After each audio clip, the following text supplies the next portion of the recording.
ভাগিনা তাড়াতাড়ি কাজ করো, তোমার মামা চলে আসবে। মাম, আমি আর পারতেছি না ভাগিনা, তোমাকে পারতেই হবে। আমার স্বামী বাড়িতে না থাকায় ভাগিনা যা করো শুনলে আপনার আত্মা কেঁপে উঠবে, আপনার মেশিন দিয়ে পানি চলে আসবে, আপনি হাতের কাজ করতে বাধ্য হবেন। তাই গল্পটি মনোযোগ দিয়ে সম্পূর্ণ শুনুন। মাম আমার হাত ধরে জিজ্ঞাসা করলেন, তুমি আমাকে কেমন দেখো? আমি তাকে সুন্দরী বললাম, আর তার হাসিতে আনন্দ ফুটে উঠল। তবে কিছুক্ষণ পর মাম কিছুটা অস্বস্তিতে পড়লেন, আর আমি তাকে তার রুমে বিশ্রাম নিতে বললাম। তিনি বললেন, আমি একা ঘুমাতে অভ্যস্ত নই এবং তাই আমার রুমেই ঘুমিয়ে পড়লেন। সেই রাতে আমি ভালোভাবে ঘুমাতে পারছিলাম না, কারণ মাম ঘুমের মধ্যে বারবার বিটবিট করছিলেন এবং একসময় আমার হাত ধরে ফেললেন। তারপর মাম ছিলেন অনেক সুন্দর, বয়স হবে 2-6। তিনি সবসময় সাজগোজ করতে ভালোবাসতেন। মামিকে প্রথম দেখে আমি তাকে মনে মনে অনেক পছন্দ করতাম, কিন্তু মাম আমাকে পেয়ে এমনটা করবে আমি কখনো ভাবতে পারিনি। আমার গল্পগুলো তোমরা শুনো, কিন্তু সাবস্ক্রাইব করো না দয়া করে। গল্পগুলো ভালো লাগলে ভিডিওটি লাইক, শেয়ার এবং চ্যানেলটি সাবস্ক্রাইব করো প্লিজ। কয়েকদিন পর মামিকে দেখে মনে হলো তিনি কিছুটা চিন্তিত। তিনি বললেন, ভাগ্নে, তুমি অনেক বড় হয়েছ। তুমি কি জানো আমি অনেক বড় রোগে ভুগছি? সবাই বলে, কিন্তু আমি জানি আমি সুস্থ আছি। আমার কথা কেউ বিশ্বাস করে? তার কথা শুনে আমি তাকে সান্ত্বনা দিলাম। মামা তার বাসায় যাওয়ার জন্য প্রস্তুত হচ্ছিলেন। আমি ভেবেছিলাম মামা আর মাম অন্তত 1-2 দিন আমাদের বাড়িতে থাকবেন, কিন্তু মামা চলে যাওয়ার জন্য তৈরি হচ্ছিলেন। আমরা সবাই মামাকে বিদায় জানাতে গাড়ি পর্যন্ত গেলাম। পরে রাতে বাড়ি ফিরে দেখি মা আর মাম গল্প করছেন। আমি মাকে ডেকে জিজ্ঞাসা করলাম, মাম কেন তার বাড়িতে গেলেন না? মা বললেন, রাহুল মামুর কিছু কাজ ছিল, তাই মামি 1-3 দিন আমাদের বাড়িতে থাকবেন। সে এখানে থেকে কিছু চিকিৎসা নিবে। এটা তোমার জন্য ভালো হবে, কারণ তুমি যেভাবে বন্ধুদের সাথে ব্যস্ত তাতে তোমার খাওয়া দাওয়ার সমস্যা হতে পারত। এখন মাম সব ব্যবস্থা করবে এবং বাড়ির কাজে সাহায্য করবে। তখন মনে পড়ল মা মন্দিরে যাওয়ার পরিকল্পনা করেছিলেন, কিন্তু এখন মাম এসে যাওয়ায় মা কয়েকদিনের জন্য বাড়িতেই থাকবেন না, মা তীর্থযাত্রায় যাবে। আমি মাকে আগেই বলেছিলাম, তুমি চিন্তা করো না, যাও, আমি গৃহস্থালির কাজগুলো দেখব। পরদিনই মা তার বন্ধুদের সঙ্গে 10 দিনের জন্য দর্শনে চলে গেলেন। যাওয়ার আগে মা আমাকে বারবার ফোন করছিলেন যাতে আমি ঠিকমতো খাওয়া দাওয়া করি। একদিন যখন রান্নাঘরে গেলাম, মাম সেখানে ছিলেন এবং বললেন, তুমি যে খাবার চাও তা নিজে তৈরি করে নাও। সাধারণত আমি প্রতিদিন সন্ধ্যায় 2টো ডিম সেদ্ধ করে খেতাম, কিন্তু আজ মাম আমার জন্য খাবার তৈরি করে রেখেছিলেন। তিনি বললেন, আমি বিকেলে তোমার ঘর পরিষ্কার করতে গিয়েছিলাম, তখন তোমার খাবারের তালিকা দেখলাম। আমি খুশি হয়ে বললাম, ওয়াও মামি, তুমি তো খুব স্মার্ট। এরপর আমি মামিকে আলিঙ্গন করলাম, যদিও সেটা খুব সাধারণ একটা মুহূর্ত ছিল। মাম প্রতিদিন আমার খাবারের তালিকা দেখে সময়মতো খাবার তৈরি করতেন। 2 দিন পর মাকে ফোন করে বললাম, মা আমাকে এতবার ফোন করো না, আমি ভালো আছি। মামি আমার জন্য সব ঠিকঠাকভাবে খেয়াল রাখছে, তুমি তোমার যাত্রা উপভোগ করো। সেই রাতেই মামি আমার সাথে কথা বলতে শুরু করলেন। আলাপের মাঝে আমি জানতে চাইলাম তার কি চিকিৎসা চলছে। মাম হাসি দিয়ে বললেন, আমি পরিবারে নতুন অতিথি আনতে চাইছি, এজন্য কিছু প্রস্তুতি নিচ্ছি। আমি মামিকে আর কোনো প্রশ্ন করলাম না। হঠাৎ একদিন মাম একটু ভয় পেয়ে গিয়েছিলেন, কারণ বাইরে ঝড় হচ্ছিল আর বিকট শব্দ হচ্ছিল। আচমকা বিদ্যুতের শব্দে তিনি ভয় পেয়ে আমাকে জড়িয়ে ধরলেন। আমি একটু অবাক হয়েছিলাম, কারণ তিনি সাধারণত এমনভাবে প্রতিক্রিয়া দেখাতেন। আমি তাকে শান্ত করে বললাম, মাম ভয়ের কিছু নেই, আমি আছি। যদিও পরিস্থিতি একটু অস্বস্তিকর ছিল, কারণ তিনি আমার মাম। আমি পরিস্থিতি স্বাভাবিক করার চেষ্টা করলাম। তিনি কিছুক্ষণ পরে শান্ত হয়ে গেলেন। আমি তাকে বললাম, আপনি বডিবিল্ডার ভাগ্নেকে নিয়ে চিন্তা করবেন না, আমি এখানে আছি। আমরা দুজনেই হাসলাম এবং আমি তাকে তার রুমে বিশ্রাম নিতে বললাম। সকালে তিনি আমাকে বললেন, তুমি চাইলে আমার রুমে ঘুমাতে পারো, যাতে একা একা ভয় না পাও। কিন্তু আমি তাকে তো করলাম যে আমি ঠিক আছি।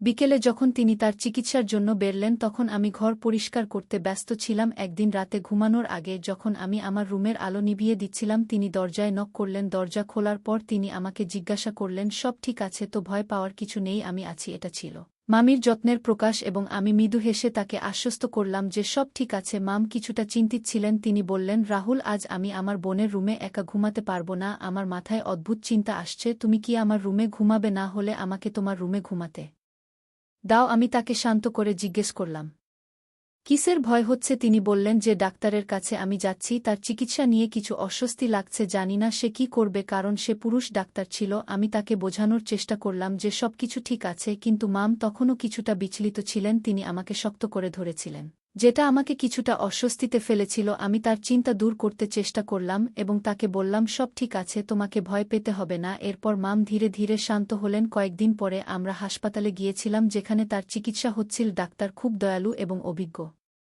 ছিলেন, যা আমাকে আশ্বস্ত ডাক্তার দেখানোর পর কিছুটা ক্লান্ত লাগছিল। আমি তাকে বললাম, চিকিৎসার কথা ছেড়ে দাও, আজ তোমাকে সিনেমা দেখতে নিয়ে যাব। গ্রামে সিনেমা বা মূল ছিল না এবং মামা তাকে খুব একটা বাইরে নিয়ে যেতেন না, তাই আমি ভাবলাম একটু পরিবর্তন হলে তার মন ভালো হবে। আমি মামিকে বললাম যে তাকে ঘুরতে নিয়ে যাচ্ছি এবং তার মুখে আনন্দের হাসি ফুটে উঠল। তিনি আমার হাত ধরে কিছুক্ষণের মধ্যেই গাড়িতে ঘুমিয়ে পড়লেন। মাথাটা আমার কাঁধে রেখেছিলেন বলে আমরা ঘুরে বেড়ালাম, সিনেমা দেখলাম এবং মাম বললেন, আজকের দিনটা আমি ভুলব না। মনে হচ্ছিল যেন আমরা খুব ভালো সময় কাটাচ্ছি। আমি যেন আমার প্রিয় মামুর সঙ্গেই আছি। মামুর কথাবার্তায় ভালোবাসা আর যত্নের অভিজ্ঞপ্তি ছিল, তাই আমি তাকে ধীরে ধীরে কথা বলতে দিলাম। আমরা বাসায় ফিরে এলাম এবং পরে আমি জিমে গিয়ে শরীর চর্চা করলাম। তারপর বাড়ি ফিরে রাতের খাবার খেয়ে স্নান করতে গেলাম। গান শুনে মন ফ্রেশ হয়ে গেল এবং আমি বিশ্রাম নিতে রুমে এলাম। কিছুক্ষণ পর হঠাৎ মনে হলো কেউ আমার রুমে আছে। আমি চোখ খুলে দেখি মাম সেখানে দাঁড়িয়ে আছেন। তিনি মায়ের একটা টি শার্ট পরেছিলেন যা তাকে অনেক সুন্দর লাগছিল। আমি অবাক হয়ে তাকিয়ে বললাম, মামি কিছু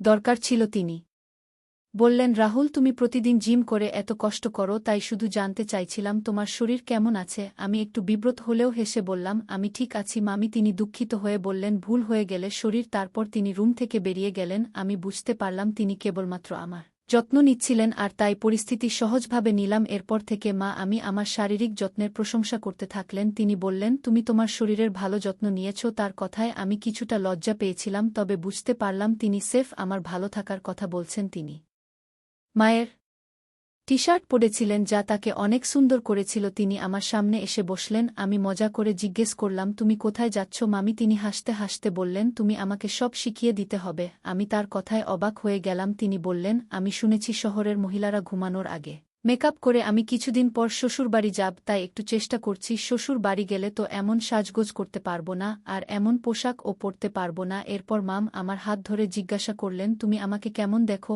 আমি তাকে সুন্দরী বললাম আর তার হাসিতে আনন্দ ফুটে উঠল। তবে কিছুক্ষণ পর মাম কিছুটা অস্বস্তিতে পড়লেন আর আমি তাকে তার রুমে বিশ্রাম নিতে বললাম। তিনি বললেন, আমি একা ঘুমাতে অভ্যস্ত নই এবং তাই আমার রুমেই ঘুমিয়ে পড়লেন। সেই রাতে আমি ভালোভাবে ঘুমাতে পারছিলাম না, কারণ মাম ঘুমের মধ্যে বারবার বিটবিট করছিলেন এবং একসময় আমার হাত ধরে ফেললেন। আমি তাকে আস্তে করে ছেড়ে দিয়ে ঘুম পাড়িয়ে দিলাম আর পরের দিন সকালে সবকিছু স্বাভাবিক ছিল। রাতে মাম আমার হাত ধরে টেনে নিতে লাগলেন, তখন আমি কিছুটা বিরক্ত হয়ে গেলাম কারণ ঘুমাতে পারছিলাম না। আমি শান্তভাবে তার হাত সরিয়ে দিয়ে উঠে বিছানাটা মেঝেতে রেখে শুয়ে পড়লাম।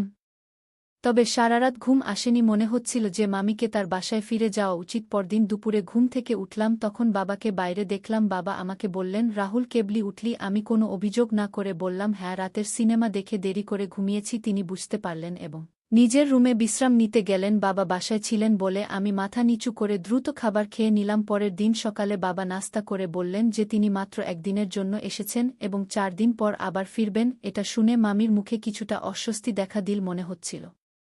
মামি এতে অনেক খুশি হয়েছিল। আমি দ্রুত সবকিছু গুছিয়ে নিলাম এবং রুমের দিকে যাচ্ছিলাম, তখন হঠাৎ মামির চিৎকার শুনলাম। আমি দৌড়ে গেলাম এবং জানতে পারলাম যে মাম মায়ের রুমের বাথরুমে গোসল করছিলেন। মাম বলছিলেন যে গিজার ফুটো হয়ে গরম জল চারদিকে ছড়িয়ে পড়েছে। আমি তাড়াতাড়ি তাকে সাহায্য করার জন্য বাথরুমে গেলাম। ভেতরে গিয়ে দেখি বাথরুমে কোনো বিপদ নেই এবং গরম জলের সমস্যা মিটে গেছে। সবকিছু ঠিক ছিল, তাই মামিকে আশ্বস্ত করলাম। কিন্তু মামির এইরকম আচরণ আমাকে বারবার ভাবিয়ে তুলছিল। একদিন সন্ধ্যায় আমি হঠাৎ দেখি মাম খুব তাড়াহুড়ো করছে। সে বেখেয়ালে তার পোশাকে কিছু পানি ফেলেছিল আর তাড়াতাড়ি করে সেটা মুছে ফেলতে চেষ্টা করছিল। আমি যখন ঘরে ঢুকলাম, মাম কিছুটা বিব্রত হয়ে তার গায়ে একটি বড় ওড়না জড়িয়ে নীল আমাকে দেখে চমকে উঠে বলল, ও মা, তুই আমাকে ভয় পাইয়ে দিলি। আমি হেসে ফেললাম, মামি, তুমি তো এমনভাবে দাঁড়িয়েছ যেন কোনো নাটকের বড় দৃশ্যের জন্য তৈরি হচ্ছ। মামি লজ্জায় একটু হেসে বলল, আজ এত কাজের চাপ, বুঝলি, ভুল করে সবকিছু এলোমেলো করে ফেলেছি। আমি তাকে আশ্বস্ত করলাম, কোনো সমস্যা নেই মামি, এমনটা হতেই পারে, তুমি শুধু ঠান্ডা মাথায় নিজের কাজ শেষ করো। মামি স্বস্তির নিঃশ্বাস